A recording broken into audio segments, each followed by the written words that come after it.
जय श्री कृष्णा। हर हर महादेव। कार्तिक मास का पवित्र महीना शुरू हो चुका है।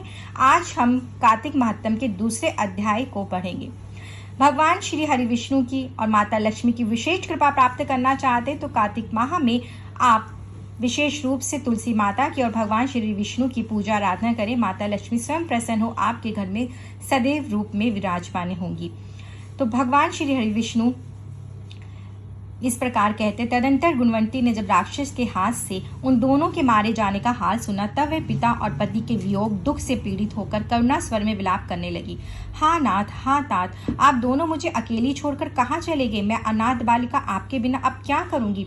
अब कौन मुझे कुशलहीन दुखहीन स्त्री का भोजन और वस्त्र आदि के द्वारा पालन करेगा? इस प्रकार बारंबार करुणाजनक विलाप करके वे बहुत देर के बाद चुप हुई। गुणवंती शुभ कर्म करने वाली थी। उसने घर का सारा सामान बेचकर अपनी शक्ति के अनुसार पिता और पति का पारलौकिक कर्म किया।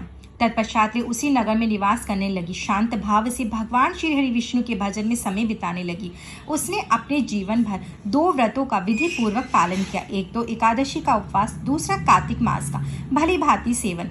प्रिय, ये 2 व्रत मुझे बहुत ही प्रिय हैं। ये पुण्य उत्पन्न करने वाले, पुत्र और संपत्ति के दाता तथा भोग और मोक्ष प्रदान करने वाले हैं। जो मनुष्य कार्तिक में स्नान, जागरण, दीपदान और तुलसी वन का पालन करते हैं वे साक्षात भगवान श्री हरि विष्णु के स्वरूप हैं। जो लोग श्री विष्णु मंदिर में जाकर झाड़ू देते हैं, स्वास्तिक बनाते हैं आदि निवेदन करते हैं और श्री विष्णु जी की पूजा करते रहते हैं वे जीवन मुक्त हैं। जो कार्तिक में 3 दिन भी इस नियम का पालन करते हैं वे देवताओं के लिए वंदनीय हो जाते हैं। इस प्रकार भगवान श्री हरि विष्णु ने कार्तिक महात्म बताया। इस प्रकार गुणवंती प्रतिवर्ष कार्तिक का व्रत किया करती थी। वह श्री विष्णु की परिचर्या में नित्य निरंतर भक्ति पूर्वक मन लगाए रहती थी। एक समय जबकि जरावस्था से उसके सारे अंग दुर्बल हो गए थे और वह स्वयं भी ज्वर से पीड़ित थी। किसी तरह धीरे धीरे चलकर गंगा के तट पर स्नान करने के लिए गई। ज्यों ही उसने जल के भीतर पैर रखा त्यों ही वह शीत से पीड़ित हो कांपती हो गिर पड़ी। उस घबराहट की दशा में ही उसने देखा आकाश से विमान उतर रहा है जो शंख, चक्र, गदा और पद्म धारण करने वाले श्री हरि विष्णु रूपधारी पार्षदों से सुशोभित है और उसमें गरुण चिन्ह से अंकित ध्वजा फहरा रही है। विमान के निकट आने पर वे दिव्य रूप धारण करके उस पर बैठ गई। उसके लिए चवर डुलाया जाने लगा। मेरे पार्षद उसे वैकुंठ ले चले। विमान पर बैठी हुई गुणवंती प्रज्वलित अग्नि शिखा के समान तेजस्वनी